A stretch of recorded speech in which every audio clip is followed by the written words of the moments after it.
And what do you do when you're trying to sell a product or service and there's actually two different buyers? And what I mean by that is that the payer is not the user. I actually had this experience really, really recently. It's happening right now, as a matter of fact, in that my daughter plays basketball. So it's a new season and she needs a new pair of kicks. So in this case, she's not paying for these shoes, obviously, but she has a lot of opinions about what those shoes need to be. So I thought I'd kind of discuss that today. So what I wanted to talk about is I have been designing something, and my hand is killing me, which is why I'm wearing the little carpal tunnel um, geek brace. But anyway, so I'm going to try to use the one hand.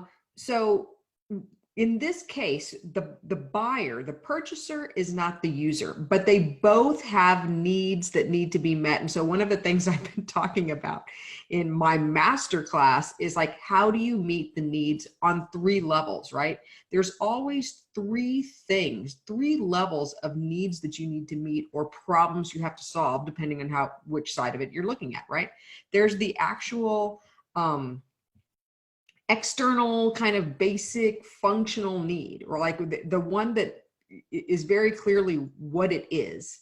But then there's internal needs that are always being met, and there's global needs that are being met as well. And so I've been sort of drawing my little differences between like mom and daughter and what the needs are on both sides, because the reality is if you needed to sell basketball shoes, you have to meet the needs of both. So I wanted to walk you through what it's like to do this. So for example, so my daughter's like, hey, I need new basketball shoes. My shoes from last year just don't fit me anymore. I need new ones. Okay, great. But the reality is that I could just go get some basketball shoes and be like, here you go. And it's gonna be like, that it does not suffice. Why is that? Because the real needs that she needs, yes, she needs a shoe, of course, right? So mom needs to buy a shoe, she needs a shoe. That's the obvious like external need that needs to be met, right? You need a pair of shoes. But when you start looking at the internal needs to be met, they look a little bit different for both of those people, right? For my daughter, her internal needs that actually need to be met are, it has to look cool. It needs to reflect her, right? And it also needs, the other thing that she's going to try to get out of this, or one of the needs that she needs to have met by that, is she's looking for status, right? So she doesn't want just any shoe. She wants a shoe that is going to reflect her and that is going to give her a certain level of status, right? Now, what does mom need?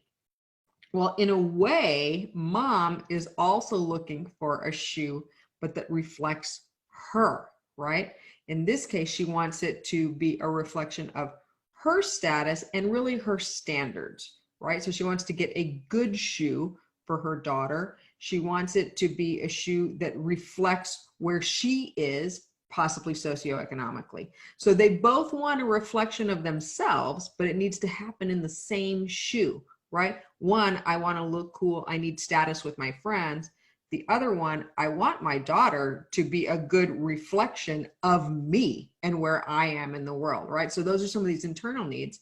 And then there's these global needs that need to be met, right? So again, if we're looking at the basketball shoe for the daughter, what the daughter is really looking for is to be accepted, right? Yes, she needs a shoe, external obvious need, but it needs to reflect her and a certain status of where she is. And why is that?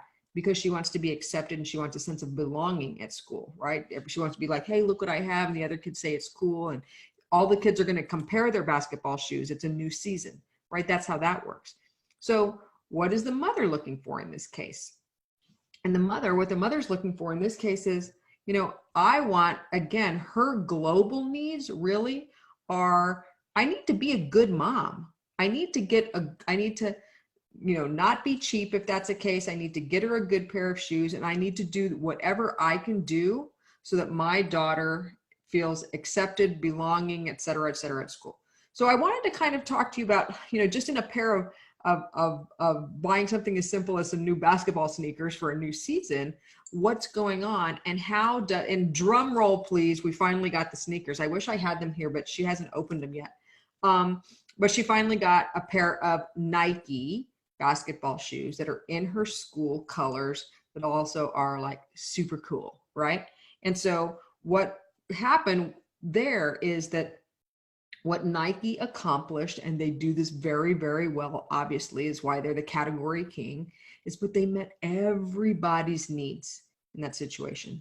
They met all of my daughter's needs in terms of giving her a new shoe for her new basketball season that's going to reflect her, give her a sense of status, but ultimately give her a sense of belonging. Even the school colors really reflect that, right? And then for mom, meeting the needs, it's like, I'm getting my kid a new shoe because that's what she actually needs. She grew out of her other ones, but it reflects my status in the world because my daughter is a reflection of me. And by me doing this, I'm going to be a good mom. So I just kind of want to share, if you've got one of these sales where there's a different buyer than there is a user, you absolutely have to explore what the needs of both are.